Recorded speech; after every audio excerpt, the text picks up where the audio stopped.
Hi, my name is Anita. நான் ரீசெண்டாக CBC exam எழுதி 80% மார்க்ஸ் வாங்கி எக்ஸாமில் கிளியர் பண்ணியிருக்கேன். ஸோ இதுக்கு மெயின் ரீசன் வந்து ஜிம்மட் code institute. Vimal sir and Reshmi ma'am இவங்க 2 பேரோட சப்போர்ட் அண்ட் மோட்டிவேஷனால தான் என்னால் இவ்வளோ மார்க்ஸ் ஸ்கோர் பண்ண முடிஞ்சது.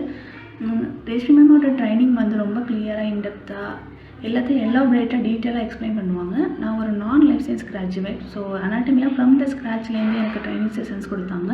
ஒவ்வொரு செஷன்ஸ் முடிஞ்சதும் ஆன்லைன் டெஸ்ட் ஆக்சஸ் கொடுப்பாங்க. அதில் வந்து நீங்கள் எத்தனை தடவைனாலும் ஆன்லைன் டெஸ்ட் ப்ராக்டிஸ் பண்ணலாம். நிறைய மார்க் டெஸ்ட் பேட்டர்ன் டெஸ்ட்லாம் வந்து ரொம்ப ஹெல்ப்ஃபுல்லாக இருக்கும் எக்ஸாமில் வந்து நிறைய மார்க்ஸ் வாங்குறதுக்கு. அவங்க கொடுக்குற மெட்டீரியல்ஸை தரோவாக படித்தாலே போதும், உங்களுக்கு வந்து நிறைய மார்க்ஸ் வாங்கலாம் எக்ஸாமில். அதே மாதிரி அவங்க Vimal sir and Reshmi ma'am 2 பேரும் வந்து ரொம்ப எஃபர்ட்ஸ் எடுக்கிறாங்க அவங்க படிக்கிற ஸ்டூடெண்ட்ஸ்க்காக. நிறைய டேட்டாஸ்லாம் கலெக்ட் பண்ணி அனலைஸ் பண்ணி எக்ஸாம் கிளியர் பண்ணுறதுக்கு நிறைய ஹெல்ப்ஃபுல்லாக இருக்காங்க. So I completed my training in Zimmat Code Institute and I highly recommend those who are willing to join in medical coding course in Zimmat Code. And thank you so much for supporting and motivating me, Vimal sir and Reshmi ma'am. Thank you.